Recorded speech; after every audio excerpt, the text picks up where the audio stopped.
Mientras tanto, tengo el gusto de recibir en la ruta a Cristian Martínez, un promotor del uso del buen idioma español en nuestros medios de comunicación. Muchas gracias, Jennifer, por la invitación al programa. Háblame de Buen Idioma, como proyecto, como idea, cómo nació, cuáles motivaciones le permitieron llegar hasta aquí con tan buena salud. Bueno, el nombre del proyecto Buen Idioma se basa en una frase que dijo el Premio Nobel de Literatura Pablo Neruda, que dijo: qué buen idioma el mío. De ahí lo tomamos, surge en abril de 2020, pero pudiéramos decir que tiene su antecedente en enero de ese año, en una columna semanal sobre el buen uso del idioma, publicada en la Facultad de Comunicación. Ya después comenzó la pandemia y durante todo ese tiempo también mantuvimos el proyecto, pero sí la columna se detuvo un tiempo y aprovechamos para divulgar todas estas cuestiones lingüísticas en las redes sociales, en Facebook, en Twitter, en Instagram, en las demás que también tenemos un espacio que los hemos conquistado poco a poco, y sobre todo en Telegram, que es donde tenemos una comunidad ya un poco más asentada. Que va creciendo. Exactamente. ¿Y qué acciones y servicios ofrece Buen Idioma? Bueno, por ejemplo, en el caso de Telegram, ahí publicamos varias recomendaciones lingüísticas relacionadas con el buen uso del español, sobre todo enfocadas al lenguaje en los medios de comunicación.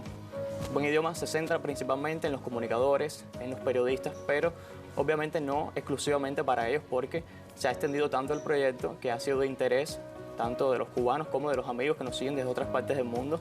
De hecho, desde más de 15 países nos siguen a lo que es el proyecto Buen Idioma, porque se dan cuenta de la necesidad de hablar con corrección, de expresarse adecuadamente, y como los periodistas, como los profesores o modelos lingüísticos, es bueno que en este proyecto se trate de divulgar estas cuestiones relacionadas con el correcto uso del lenguaje, con un empleo apropiado de las herramientas que tenemos a nuestra disposición. ¿Y qué tipo de consultas se hacen con mayor frecuencia en Buen Idioma? En el caso, una de las atenciones que da Buen Idioma es la atención a las consultas, y nos plantean dudas relacionadas con la variedad cubana del español. A los cubanos les interesa mucho saber si una palabra es correcta o no. Y claro, si es propia del español de Cuba, claro que es correcta, aunque no aparezca en algún diccionario. Por ejemplo, recuerdo el caso de nasobuco, algo tan característico para los cubanos, y había cubanos que no estaban orgullosos de ello. Y no, aquí en Cuba se dice nasobuco, en los medios se debería usar nasobuco en lugar de decir barbijo, que no es propio de la variedad cubana del español, eso es de otra variedad.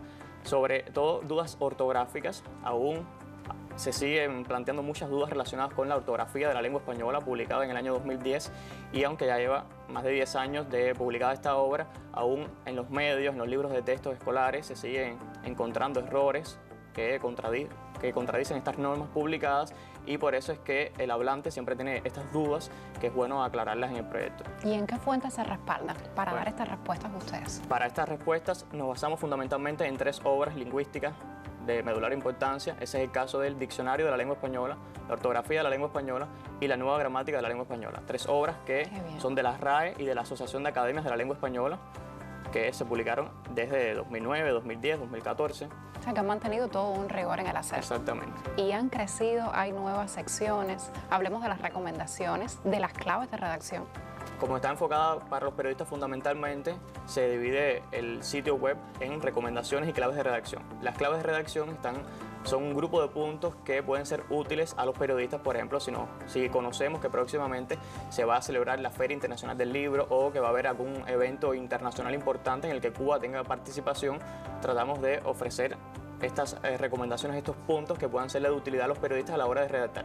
En muchas ocasiones, si ya sabemos que, por ejemplo, algún funcionario del gobierno va a visitar otro país, aprovechamos y aclaramos algunas cuestiones que quizás puedan ser de duda para los periodistas, y ya de hecho también les aclara a los hablantes cuando conocen y leen las informaciones relacionadas con esto. También se dividen en recomendaciones. Estas tienen que ver con la actualidad informativa de los medios de comunicación. Se hace un repaso periódico de lo que se está hablando en los medios. ¿De qué se está hablando? De la palabra hacer. Bueno, publicamos una recomendación para aclarar si es hacer se escribe con S o si se escribe con C, y después dar una valoración normativa, por ejemplo. Y así también con cuestiones que tienen que ver con la ortografía en sentido general o la gramática, o sea que sobre alguna locución, alguna expresión o alguna palabra que con frecuencia se escribe incorrectamente, y aprovechamos y la publicamos, aunque no necesariamente esté hablándose sobre ese tema esa semana en algún medio de comunicación. ¿Recuerdas algún término que su mal uso esté extendido, por ejemplo? Por ejemplo, en el caso de la palabra estadio, en muchas ocasiones, sobre todo en el lenguaje médico, se dice incorrectamente estadio, y tenemos una sección de dudas ahí en la cual se aclara que la forma correcta de decir esa palabra, incluso cuando se refiere al periodo o fase de un proceso, es estadio y no estadio. También nos plantea muchas dudas que tienen que ver con la pronunciación de las palabras. Y como decía ahorita, esto tiene que ver también con los medios de comunicación y los periodistas, que somos modelos lingüísticos para la población. Y cuando oyes a un periodista decir Nobel en lugar de Nobel, o oyes a un periodista decir otra expresión así que puede ser de duda para el hablante, después viene con la confrontación. Acá en las rutas. Nos trae muy buenos recuerdos la aclaración de ello. Háblame un poco también, Cristian, de los podcasts, porque hacen posible llegar de otras maneras ese buen idioma. Buen Idioma siempre pretendió tener varios formatos. Al que le gustara leer digital, por ejemplo, teníamos una revista digital para ello. Al que le gustaba quizás ver un video, teníamos un canal en YouTube. Y al que le gustaba escuchar un podcast, decidimos crear este podcast que es Píldoras Buen Idioma, que ahí tratamos de enfocar estos temas lingüísticos de una manera un poco más amena. Son 5 minutos nada más los que duran el podcast. Tienen que ver con cuestiones generales del lenguaje o con alguna particularidad de lo que se está hablando en los medios de comunicación en esa semana. Siempre tenemos bastante audiencia en ese sentido y también tenemos una sección ahí para aclarar dudas lingüísticas, incluso para la palabra del día, que a los hablantes les gusta mucho esta sección porque no solamente decimos el significado de la palabra, sino que también explicamos alguna cuestión ortográfica, alguna cuestión de uso y sobre todo relacionada con la variedad cubana del español. En lo personal, ¿qué te motiva a emprender?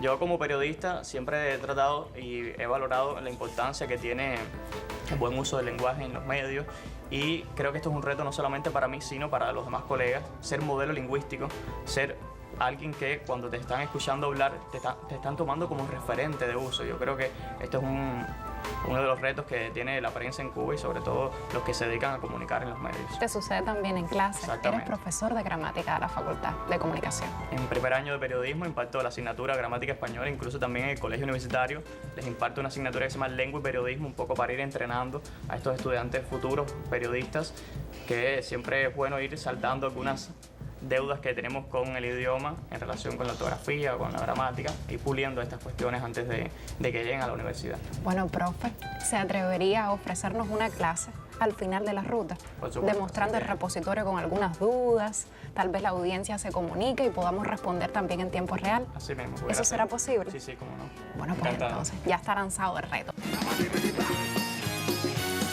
Para adentrarnos un poco en el mundo que hablábamos del buen idioma a través del universo digital, Cristian Martínez, háblame un poco sobre esto, sobre buen idioma, ese proyecto que tienes materializado. Le voy a pedir a producción si pueden ponchar el sitio ya en la pantalla para que nos comiences a explicar la estructura y dónde buscar las informaciones. Bueno, primero quisiera invitar a los televidentes a que busquen el sitio que es buenidioma.com. Como pueden ver, ahí está en pantalla. Tiene un menú principal arriba que puede dividirse en el podcast. Ahí podrán encontrar las revistas, las memorias del canal y aquí vemos el carrusel que publica varias de las recomendaciones de las que comentamos ahorita, relacionadas con el 1 de mayo, por ejemplo, con alguna palabra que esté causando duda en los medios de comunicación o que esté presente en la prensa y sobre otras cuestiones generales que a veces se ven en los medios, como por ejemplo esta que publicamos hoy sobre la escritura de varias siglas que cuando se convierten en acrónimos lexicalizados como nombre propio se deberían tildar como vemos ahí en pantalla. También sobre cuestiones generales del idioma como la escritura adecuada de porque, si se escribe unido, si va separado con tilde, y sobre la toponimia a la que le dedicamos muchísimas recomendaciones, por ejemplo con la visita por países asiáticos socialistas del doctor Morales Ojeda, publicamos una recomendación sobre un país que visitó Vietnam y aclaramos que en español se escribe en una sola palabra. Tengo entendido también, Cristian, que este sitio web tiene en su interior varias páginas y una es muy específica que las personas pueden encontrar que está hacia la parte superior, que es donde pueden buscar dudas, ahí mismo en consultas. Ahí está. En este menú es en el que se agrupan las dudas más frecuentes que ha aclarado Buen Idioma durante todos estos años y si no la encuentran en el repositorio de dudas lingüísticas pueden encontrar ahí un formulario mediante el cual pueden plantearnos su consulta. Ahí pueden ver el formulario. Nombre, correo electrónico, título y bueno, en el mensaje me imagino que las personas pueden formular cuál es la duda que tienen en ese minuto. Esto mismo del blog también se atiende por Telegram, @buenidioma, ahí hay un bot incluso que se atienden estas consultas. Si pueden seguir bajando, ahí encontrarán que en esta misma página ya están agrupadas, divididas en 3 grandes grupos, estas dudas en gramaticales, ortográficas y léxicas, que son algunas de las más frecuentes que nos han planteado, que tienen que ver con las cuestiones generales del idioma y a veces con alguna particularidad sobre la variedad cubana del español, que tantas dudas causa a veces en los cubanos, sobre todo, por supuesto. Yo les puedo contar que el sitio ha sido visitado por países, por diversos países. ¿Cómo cuántos países visitan? Hay más de 15 países que siguen a Buen Idioma y el sitio también. Pues es increíble que los visitan hasta desde Filipinas. Yo lo estuve revisando y quiero saber cuáles son esas dudas, las principales, las más curiosas que le han llegado al sitio. Por ejemplo, nos han planteado muchas dudas sobre la escritura de los prefijos. Yo creo que esto de la escritura adecuada de los prefijos es de las más frecuentes que nos plantean.